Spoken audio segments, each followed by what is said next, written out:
అందరికీ నమస్కారం. నేను మీ ఉమా. అందరూ ఎలా ఉన్నారు? మనం ఇప్పుడు ఎల్ సల్వడార్ దేశంలో ఉన్నాము. రాజధాని శాన్ సల్వడార్లో ఇప్పుడు మనం సెంట్రల్ అమెరికాలో ఎక్స్ప్లోర్ చేస్తున్నాం కదా. గత 25 రోజుల నుండి ఇక్కడ పాపులేషన్ వచ్చి 65 లక్షల మంది నివసిస్తున్నారు. ఈ దేశం సెంట్రల్ అమెరికాలోనే ఒకప్పుడు డేంజరస్, ఈ ప్రపంచంలోనే డేంజరస్ కంట్రీలో టాప్ 5లో ఉండే దేశం ఇది ఎల్ సల్వడార్ అనేది.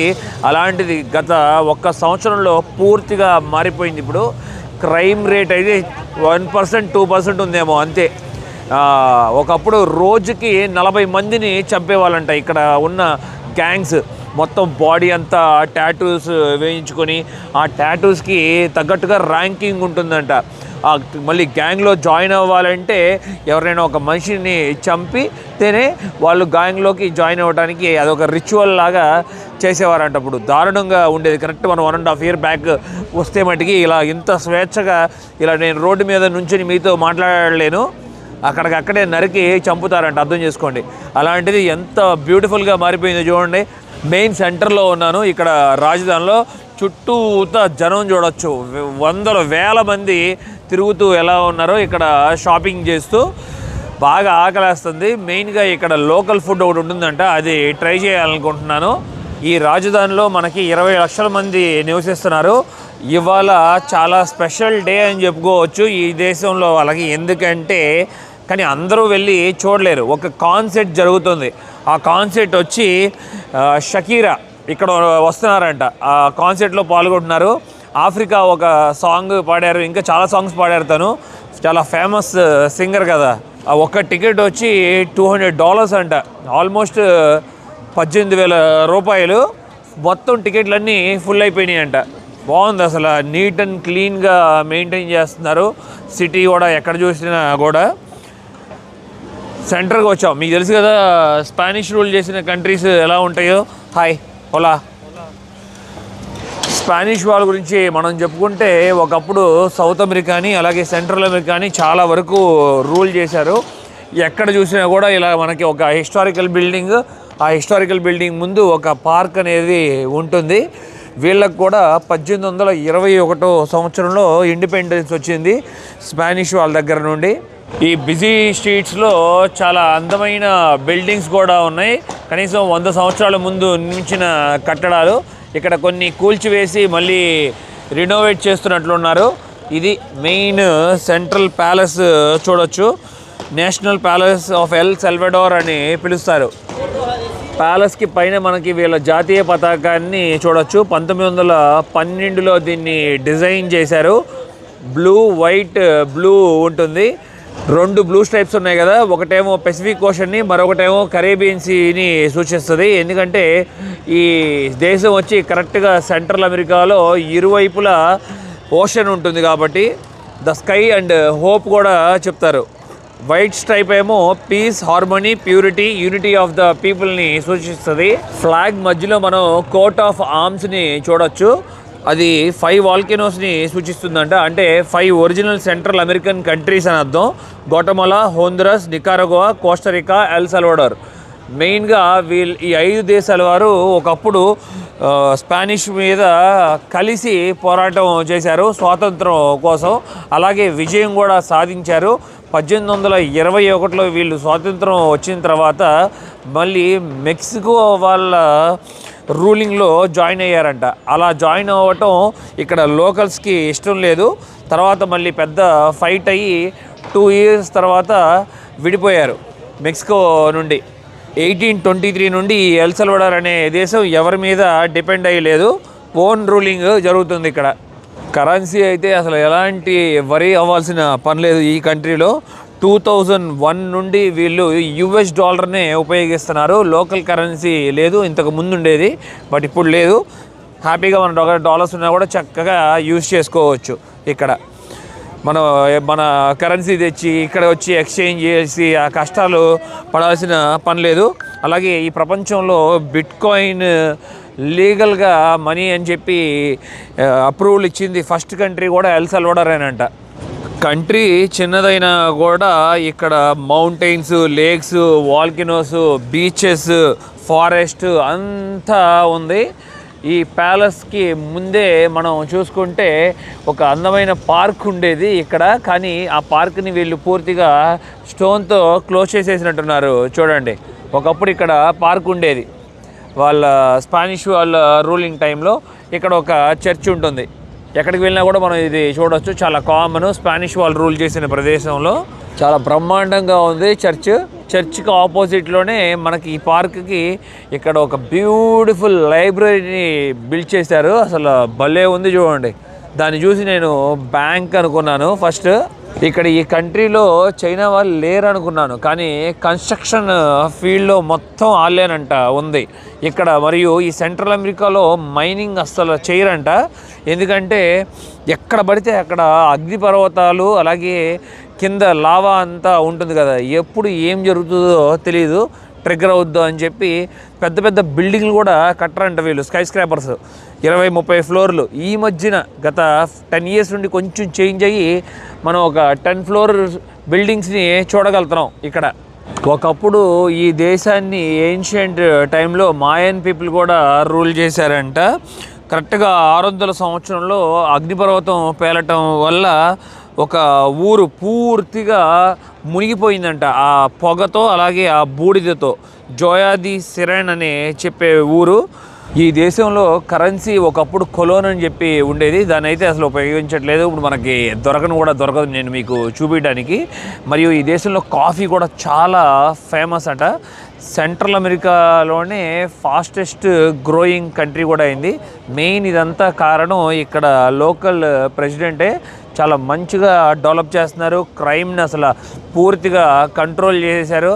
అసలు ఒక మాయలాగా అనిపిస్తుంది నాకు, ఎందుకంటే సెంట్రల్ అమెరికాలో ట్రావెల్ చేయాలంటే భయపడుతూ ట్రావెల్ చేయాలి. అలాంటి ఈ ప్రదేశంలో ఈ కంట్రీ ఇంత బ్యూటిఫుల్గా ఉండి గ్రో అవటం, టేక్ కేర్ చేయటం భలే ఫీల్ అనిపించింది. బోర్డర్లో ఎంటర్ అయిన దగ్గర నుండి ఈ దేశానికి బోర్డర్స్ షేర్ చేసుకునేది పైనేమో గోటమాలా, కిందనేమో హోందురాస్, లెఫ్ట్ సైడ్ ఏమో మనకి నార్త్ పెసిఫిక్ ఓషన్ ఉంటుంది. కరేబియన్ సీ టచ్ చేయదు, ఎందుకంటే హోందురాస్ అడ్డొస్తుంది కాబట్టి ల్యాండ్. మరియు ప్రపంచంలోనే అలలు ఎక్కువగా వస్తాయంట. కరెక్ట్గా ఈ ఒడ్డున మనకి ఈ దేశంకి చాలా మంచి 3-4 బీచ్లు ఉన్నాయి. అక్కడ సర్ఫ్ చేయడానికి ఎక్కడెక్కడో నుండి వస్తారంట సర్ఫర్స్. ఈ సెంటర్లోనే మరికొన్ని ఫ్లాగ్స్తో పాటు పావురాలు ఉన్నాయి చూడవచ్చు. ఇక్కడ వచ్చిన వాళ్ళందరూ కూడా చక్కగా వాటికి మేత వేస్తున్నారు, ఆహారం. ఇలాగే ఇక్కడ ఎల్ సల్వడోర్ అని చెప్పి రాసింది చూడండి, చాలా అందంగా. Welcome board. వచ్చిన వాళ్ళందరూ కూడా ఇక్కడ అందంగా ఫొటోస్ దిగుతున్నారు. సూపర్ ఉంది కదా. బ్యాక్ సైడ్ లైబ్రరీ అయితే మామూలుగా లేదు. 1524 నుండి 1821 వరకు ఆల్మోస్ట్ 300 సంవత్సరాలు స్పానిష్ వాళ్ళు ఈ దేశాన్ని పరిపాలించారు. ఇక్కడ ఒక మాన్యుమెంట్ ఉంది. హార్స్ మీద కూర్చున్న వ్యక్తి చాలా ఇంపార్టెంట్ అంట. ఫాదర్ ఆఫ్ నేషన్ అని చెప్తున్నారు. సెరెడో బోరిస్ అని చెప్పి ఒకప్పుడు ప్రెసిడెంట్గా చేశారు. కానీ 1867లో పొలిటికల్ వార్లో ఇతన్ని చంపేశారంట. స్పానిష్ వాళ్ళు మెయిన్గా ఎల్ సల్వడోర్ అని ఎందుకు పిలిచేవారంటే ఈ ప్రాంతాన్ని జీసస్ క్రైస్ట్ని ఆధారంగా తీసుకుని పెట్టారంట. ఎల్ సల్వడోర్ మీనింగ్ వచ్చి స్పానిష్లో ద సేవియర్. అసలు నిజంగా ఈ సెంటర్లో మట్టికి ఎన్ని వేల మందో అసలు చక్కగా వచ్చి ఇక్కడ రిలాక్స్ అవుతున్నారు. మెల్లమెల్లగా ఇప్పుడే గ్రో అవుతుంది కంట్రీ. నేను ఇది రిచెస్ట్ కంట్రీ అని అయితే చెప్పలేను, ఇంకా సమయం పడుతుంది. ఫారెన్ నుండి కూడా చాలామంది ఇన్వెస్టర్స్ అందరూ కూడా వచ్చి ఇక్కడ ఈ దేశంలో ఇన్వెస్ట్ చేస్తున్నారు. ఏదో ట్యాక్స్ ఫ్రీ అని చెప్పి కూడా ఉందంట వాళ్ళకి, ఎవరు ఇన్వెస్ట్ చేస్తున్నారో. నార్మల్గా అయితే 13% ఎంతో కానీ ఛార్జ్ చేస్తారంట ట్యాక్స్. ఇలా మనకి ఓల్డ్ స్టైల్లో ఉండే టూరిస్ట్ కార్స్ కూడా ఉంటాయి. ఈ కార్లో రెంటల్ తీసుకుని చక్కగా ఎక్స్ప్లోర్ చేస్తూ ఉంటారు ఇక్కడికి వచ్చిన జనం అంతా. కాఫీ షాప్స్ కూడా ఉన్నాయి, మంచి రెస్టారెంట్స్ ఉన్నాయి. ఈ వెండీస్లో నేను లాస్ట్ టైం ట్రై చేశాను, అస్సలు నచ్చలేదు. మనకి గోటమలలో మార్నింగ్ బ్రేక్ఫాస్ట్ చేసాం. ఈ లైబ్రరీని చైనా వాళ్ళు స్పాన్సర్ చేశారు, అందుకనే మనకి ఇక్కడ చైనీస్లో ఉంది ఆ లైబ్రరీ ముందు నేమ్. అలాగే చైనా వాళ్ళ జాతీయ పతాకం కూడా కనబడుతుంది అక్కడ. ఈ దేశాన్ని చుట్టూతా మనకి అగ్నిపర్వతాలు చాలా ఉన్నాయి, అవి పేలుతూనే ఉన్నాయి. ఈ సిటీ ఎప్పటికప్పుడు డ్యామేజ్ అవుతూనే ఉంది, పూర్తిగా ధ్వంసం అవుతూ ఉంది. మళ్ళీ దీన్ని రీబిల్డ్ చేస్తూనే ఉన్నారు. ఇంకా ఏం చేయలేరు, అలవాటు పడిపోయారు జనం అగ్నిపర్వతాలతో ఇక్కడ జీవనం సాగించడం. ఈ దేశంలో ఒకప్పుడు చాలా ఫేమస్ గ్యాంగ్స్ ఉండేవి. వాళ్ళని MS-13 అని పిలుస్తారు, బారియో 18 అని పిలుస్తారంట. 18th స్ట్రీట్ గ్యాంగ్, మారా సల్వాత్రుచా అనే ఒక గ్యాంగ్. అర్థం చేసుకోండి ఎంతమందిని వీళ్ళు చంపారో. ఒక సింపుల్ చెప్పాలంటే చెప్పే కదా, రోజుకి 25 నుండి 40 మందిని చంపుతారంట. ఈ దేశంలో వీళ్ళకి ఇండిపెండెన్స్ వచ్చిందని చెప్పుకుంటున్నాం, కానీ 1821 నుండి ఆ తర్వాత కనీసం 50కి పైన యుద్ధాలు జరిగినాయి అని చెప్పచ్చు. ఇక్కడ సివిల్ వార్స్లో చాలా రకరకాలు, పొలిటికల్ వార్ ఏదో ఒకటి. సింపుల్ ఎగ్జాంపుల్ చెప్పాలంటే 1980 నుండి 1992 వరకే 75,000 మందిని చంపేశారు వీరు. అందరూ సివిలియన్స్, అలాగే సోల్జర్స్. ఈ దేశ హిస్టరీ చెప్పుకుంటుంటే గుండెల్లో వణుకొస్తుంది. 1969లో ఇక్కడ ఫుట్బాల్ వార్ కూడా జరిగిందంట. విచిత్రంగా చూడండి, హోందురాస్కి ఎల్ సల్వడార్కి ఒక ఫుట్బాల్ మ్యాచ్ జరిగితే అక్కడ ఏదో కానీ క్లాష్ వచ్చి స్టేడియంలో అక్కడ వార్ జరిగిందంట. ఆ ఫుట్బాల్ గురించి 4 రోజులు వేల మంది మరణించారంట. దాన్ని సాకర్ వార్ అని పిలుస్తారు. మీకు సమయం ఉంటే ఎల్ సల్వడార్ జైలు అని చెప్పి చూడండి. ఇక్కడ ప్రెసిడెంట్ 2019లో ఒక భారీ జైలుని నిర్మించారు. ఆ జైల్లో 40,000 మంది బంధించవచ్చు. అలాగే 75,000 మందిని అరెస్ట్ చేశారంట. ఆయన రూల్ చేసిన సమయంలో మొత్తాన్ని క్లియర్ చేసి పడేశారు ఆల్మోస్ట్. ఇక్కడ నుండి భయపడిపోయి అందరూ హోందురాస్కి వెళ్ళిపోయారంట చాలా వరకు. కానీ మనం వెళ్తుంది నెక్స్ట్ హోందురాస్ కంట్రీ కదా, అక్కడ ఎలా ఉంటుందో చూడాలి. ఈ దేశంలో ఇండియన్స్ చాలా తక్కువ మంది ఉన్నారు. వాళ్ళు కూడా ఫార్మాస్యూటికల్ కంపెనీస్లో వర్క్ చేస్తున్నారు. మన మిత్రుడు పరిచయం అయ్యారు కదా, తను కూడా ఇక్కడ 14 years బ్యాక్ ఫార్మాస్యూటికల్ కంపెనీలో పనిచేయడానికి వచ్చారు. అలా ఎడ్యుకేషన్ ఫినిష్ అయింది. అతను తన ఫ్రెండ్ ఇక్కడికి వచ్చారు, ఇక్కడే సెటిల్ అయ్యారు. లాస్ట్ 14 years నుండి ఇక్కడే ఉన్నారు. బ్రదర్, ఇంకా ఎప్పుడు ఇండియన్స్కి రెస్పెక్ట్ இருக்குமா? English they really give good respect for Indians.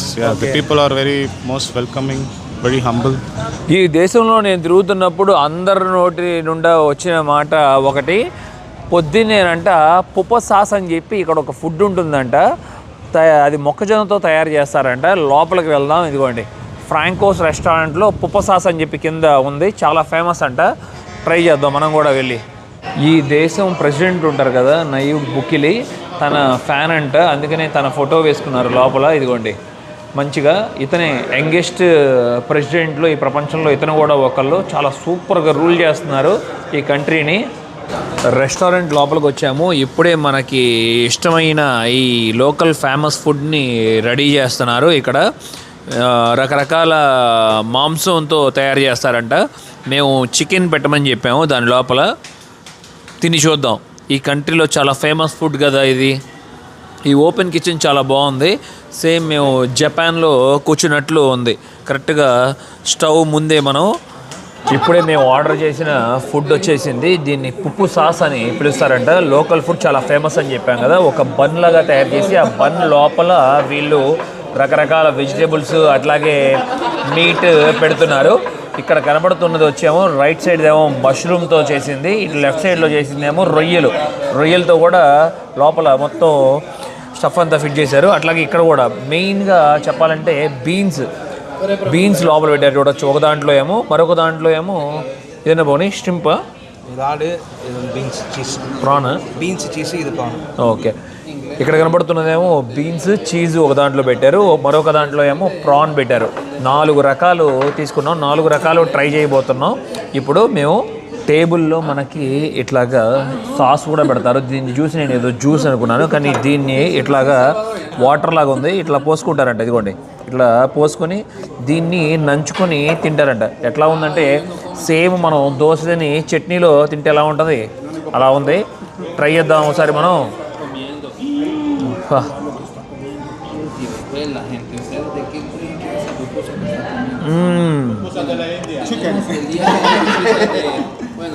బాగుంది, చాలా చాలా రుచిగా ఉంది. అసలు ఫుల్గా ఉన్నారు, ఎక్కడ ఎటు చూసినా కూడా జనం. ఇవాళ వీకెండ్ అవటం వాళ్ళని అనుకుంటా.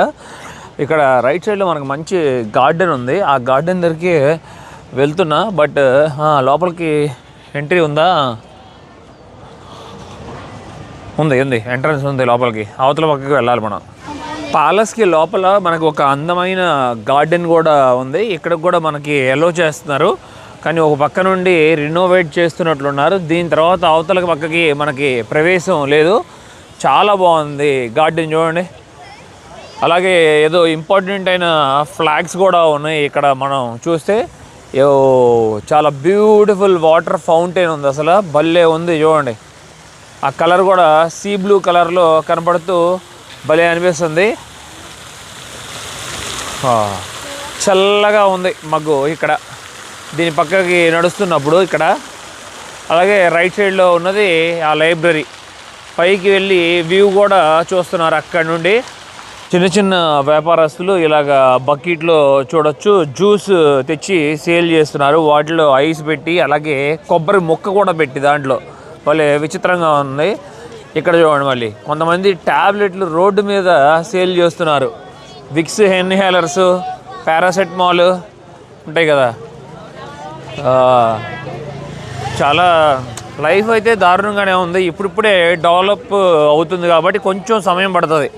ఒక 20 years ఒక జనరేషన్ అయితే వీళ్ళు కష్టపడాల్సిందే. ఆ తర్వాత మంచి లైఫ్ లీడ్ చేయొచ్చు.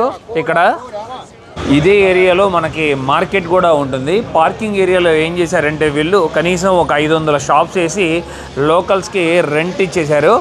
ఇట్లాగా సేమ్ ఇవి ఇలాంటివి మనం థాయిలాండ్, వియట్నాంలో కూడా చూసి కదా ఇంతకుముందు. ఫోన్ షాప్స్, ఇదిగోండి స్పీకర్ షాపులు, బ్యాగులు, ఉమెన్స్కి సంబంధించిన బట్టలు, ప్యాంట్లు, షర్ట్లు అన్నీ ఉన్నాయి ఇక్కడ. మనం పైకి వెళ్తే పార్కింగ్ కింద 2 ఫ్లోర్లేమో షాపింగ్, పైన 3 ఫ్లోర్లేమో కార్ పార్కింగ్. మొబైల్ షాపులు కూడా చాలా డిమాండ్ ఎక్కువగా ఉంది. చూడండి, మొబైల్ షాప్స్ ఎక్కువగా కనబడుతున్నాయి. బట్టలతో పాటు స్టేషనరీ, పుస్తకాలు, చిన్నపిల్లలు బట్టలు, పార్టీ వేర్, ఇవ్వండి రకరకాల పార్టీ వేర్ కూడా ఉంది ఇక్కడ. అందమైన వ్యూ పాయింట్కి వచ్చాం. సిటీ అంతా చక్కగా చూడొచ్చు. 20 లక్షల మంది జనాభా పైన నివసిస్తున్నారు. ఆపోజిట్లో ఒక పెద్ద స్టేడియం కూడా నిర్మిస్తున్నారు ఇక్కడ. చైనా వాళ్ళు స్పాన్సర్షిప్ అంట. చూడండి విల్లాస్ ఎంత బ్యూటిఫుల్గా ఉన్నాయో, చాలా బ్యూటిఫుల్గా ఉంది. అసలు ఈ దేశం రూపురేఖలే చాలా వరకు మారిపోయిందని చెప్పచ్చు. ఒకప్పుడు క్రైమ్తో నిండిపోయేది ప్రతి ఒక్క రోజు. ఇప్పుడు చూడండి ఎంత బ్యూటిఫుల్గా ఉందో. ఆపోజిట్లో మనకు కనబడుతున్నది అది ఒక చర్చ్. ఇప్పుడే అక్కడ ఎవరో కానీ మ్యారేజ్ కూడా చేసుకుంటున్నారు. కొన్ని బిల్డింగ్స్ కూడా ఉన్నాయి, ఎత్తైన బిల్డింగ్స్, చుట్టూతా కొండ ప్రాంతం, అగ్నిపర్వతాలు మనం చూసుకోవచ్చు. ఇక్కడ నుండి సిటీ చాలా చక్కగా కనబడుతుంది. ఇప్పుడు దాకా మనం ఇదిగోండి ప్యాలెస్ని ఎక్స్ప్లోర్ చేసాం, చూస్తున్నారా మీకు కనబడుతుందా? అదిగోండి ఆ ఏరియాలో ఎక్స్ప్లోర్ చేసి వచ్చాం. ఇప్పుడు మనం ఎంత దూరంలో ఉన్నామో చూసారా? కింద కూడా మనం గమనిస్తే రోడ్లు కూడా బాగా ట్రాఫిక్ ఎక్కువ ఈ దేశంలో. అలాగే ఆపోజిట్లో కనబడుతున్నది కొంచెం స్లమ్ ఏరియా అంట. ఆ కొండ ప్రాంతం అంతా కనబడుతుంది, చూస్తున్నారా? ఏవో కొన్ని ఫ్యాక్టరీలు కూడా ఉన్నాయి అక్కడ. ఈ దేశంలో ఎక్కువగా మనం గమనిస్తే చూడండి బీపీఓకి సంబంధించినవి చాలా ఎక్కువగా ఉంటాయంట. కాల్ సెంటర్స్ అమెరికాకి వర్క్ చేస్తారనుకుంటా వీళ్ళందరూ. సిటీ నుండి ఒక 20 కిలోమీటర్లు ప్రయాణించుకుని బయటికి వచ్చాం. కరెక్ట్గా 100 సంవత్సరాల క్రితం ఇక్కడ ఒక అగ్నిపర్వతం ఉండేదంట. ఎదురుగా కనబడుతుంది, చూస్తున్నారు కదా ఆ కొండ పేలి లావా అంతా కింద పొంగి పొర్లి ఇదంతా మనం గమనించవచ్చు. ఇప్పుడు నా కళ్ళ ముందు నల్లగా కనబడుతుంది, చూస్తున్నారు కదా? ఇదంతా లావా బెడ్, చూసారు కదా ఎలా ఉందో? ఇదే మనం ఐస్లాండ్ వెళ్తే నిజంగా నది ప్రవహించినట్టు మనం చూడొచ్చంట ఈ లావా అనేది. మీకు ఆల్రెడీ ఇంతకుముందు మనం ఇథియోపియా వెళ్ళినప్పుడు కూడా చెప్పాను ఈ స్టోన్స్ గురించి. ఇవి కరెక్ట్గా పొంగినప్పుడు అప్పుడు మనకి లైట్ వెయిట్ ఉంటాయి. ఇప్పుడు కనీసం ఇది 1 కిలో ఉందా, కరెక్ట్గా ఇది పొంగి 1 రోజు 2 రోజుల ముందు మనం చూసినప్పుడు కేవలం 10 గ్రాములు ఉంటుంది. చూడండి విచిత్రం. ఆరిపోయిన తర్వాత ఇది చాలా వెయిట్ ఉంటుంది. లావా బెడ్ ఇదంతా బాబా చూడండి, కిలోమీటర్లు పొంగి వెళ్ళింది.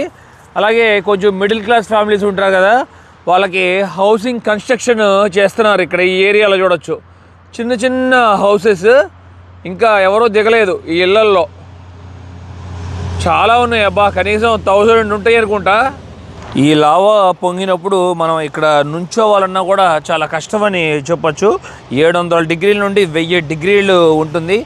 మరియు అది అసలు లావా చూడటమేమో కానీ దాంట్లో నుండి వచ్చే పొగ ఉంటుంది చూసారు, అమ్మమ్మమ్మ. మనం ఊపిరితిత్తులు పట్టేసి అసలు మనకి ఊపిరి ఆడక అక్కడే శ్వాస కూడా వదిలేస్తాం, అంత ప్రమాదంగా ఉంటుంది. నేను ఎక్స్పీరియన్స్ అయ్యాను ఇథియోపియా ఎర్టాలే లేక్ దగ్గర. దారుణమైన స్మోక్ వస్తుంది.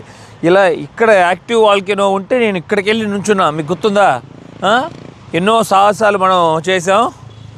ఇప్పుడు అద్భుతంగా ఉంది ఇక్కడ నుండి వ్యూ గమనిస్తున్నప్పుడు, చుట్టూతా కొండ ప్రాంతం. ఇప్పుడే మన బోని ఒక మంచి ఇన్ఫర్మేషన్ తెలియజేశాడు, ఎందుకంటే ఐస్లాండ్ కూడా వెళ్ళి ట్రావెల్ చేసి వచ్చాడు కదా. అదే చెప్తున్నాడు, ఫస్ట్ అంట లావా క్రియేట్ అవుతుంది, ఆ లావా వచ్చి గ్రాస్ అవుతుంది అంట, గడ్డి అవుతుంది. గడ్డి గ్రాస్ అపురం ఇన్సెక్ట్ పుడుతుంది అంట, పురుగు. ఇన్సెక్ట్ అనిమల్, అబ్బా అనిమల్ కబ్బా human. But is everything happened in millions of years. Wow. ஒரு எப்போ நம்ம அப்படிதான் வந்துட்டோம் இந்த லேண்டுக்கு கிரியேட் ஆகிட்டோம். பட் இதெல்லாம் உடனே இன்ஸ்டண்ட்டாக நடக்காது. Everything happened for million years. Billion. That's how everyone is living here. Okay. In future maybe we can see some new animal in this place. మరి కరెక్டாக 66 மில்லியன் இயர்ஸ் எகோ டைனோசர்ஸ் எல்லாமே dead ன்னு சொல்லுவாங்க. அதுக்கப்புறம் தான் நம்ம humans again reborn. Like that only. Then how we come? Exactly. No one put us. I thought alien drop us in this earth. கிடையாదా? அப்படியா? ఎవరు బాగా నేను చెప్తున్నాను, అదే ఏలియన్స్ ఎవరైనా మన హ్యూమన్స్ని ఈ భూమి మీద డ్రాప్ చేశారంటే కాదు. ఈ హ్యూమన్ ఈ ఎర్త్ రెవల్యూషన్లోనే మనం పుట్టుకొని వచ్చామంట ఆటోమేటిక్గా.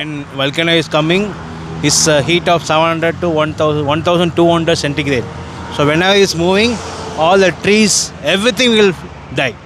Nothing will be here. Ash, this small ash is not dangerous for us. But when it's coming, there is a smoke will come. Because of the smoke, many people died. Yes. Yeah. So also one of the good soil in the world. So many people live near to the volcano because of for farming. Fertile. Yeah, a lot of things. Because it's very good soil. Good fertile land. Yeah. Amazing, really. Who is the first person? You can show. Who is the first human born? My granddaughter. Your granddaughter. Granddaughter or a daughter. ఎవరైనా grandmother అని చెప్తారు, ఇటు granddaughter పుట్టిందంట. You can go and show the moss. Little bit is there, but I seen a lot in. మాస్ పుడుతుందంట, చూస్తున్నారా? అదిగోండి ఒక గడ్డిలాగా, ఇదిగోండి. వావ్, చూసారా? లైఫ్ వస్తుంది మళ్ళీ ఈ స్టోన్లో నుండి, అంతా కనబడుతుంది. మనాడు ఐస్లాండ్ వెళ్ళి వచ్చాడు కదా, అక్కడ చాలా విషయాలు తెలుసుకున్నాడు దీని గురించి. ఇప్పుడే మనకి బోని మంచిగా క్లియర్గా తెలియజేస్తున్నాడు. ఇదిగోండి మాస్ అని పిలుస్తారు కదా, ఒక గడ్డిలాగా మళ్ళీ రీబర్త్ అవుతుంది ఆ లావా స్టోన్లో నుండి. అమేజింగ్గా ఉంది. కానీ వీడు వరస్ట్ ఫెలో అండి. వీడు మేము బెస్ట్ ఫ్రెండ్ని చెప్పుకుంటా కానీ బ్యాడ్ ఫెలో. ఐస్లాండ్ ఒక్కడే వెళ్ళి ఎక్స్ప్లోర్ చేసి వచ్చాడు. వెళ్ళేటప్పుడు నాకు కైలాష్కి చెప్పకుండా కంత్రిగాడు. ఇప్పుడే చెరుకు కూడా వెళ్తుంది. ఇదిగోండి ఇక్కడ చెరుకు కూడా బాగా ఎక్కువగా పండిస్తారనుకుంటా ఈ దేశంలో. షుగర్ ఫ్యాక్టరీ కూడా ఉన్నట్టున్నాయి. అవును, నేను ఇప్పుడే ఒక పెద్ద కొండను చూపించా కదా, లావా బెడ్ని తెలియజేస్తూ ఆ పైకి ఎక్కుతున్నప్పుడు ఇక్కడ ఒక అందమైన వ్యూ ఉంది. భలే ఉంది చూడండి. వావ్, స్వర్గంలాగా అనిపిస్తుంది. ఇక్కడ నుండి చూస్తున్నప్పుడు చాలా వాల్కెనో క్రాటర్స్ అన్నీ కూడా కనపడుతున్నాయి ఇక్కడ నుండి మనకి. ఆ మధ్యలో చూడండి ఎవరో కానీ వ్యవసాయం కూడా చేస్తున్నారు సూపర్గా. చల్లటి గాలి వేస్తూ ఇక్కడ భలే ఉంది ఇక్కడ నుండి వ్యూ చూస్తుంటే. ఎల్ సల్వడార్ గురించి చాలా మంచి మంచి విషయాలు తెలుసుకున్నాం. మీకు కూడా నా ప్రయాణం నచ్చిందని ఆశిస్తున్నాను. నచ్చితే లైక్, షేర్ అండ్ సబ్స్క్రైబ్ చేసుకోండి. నన్ను చాలా సపోర్ట్ చేసిన వారు అవుతారు. Thank you, love you all, bye bye.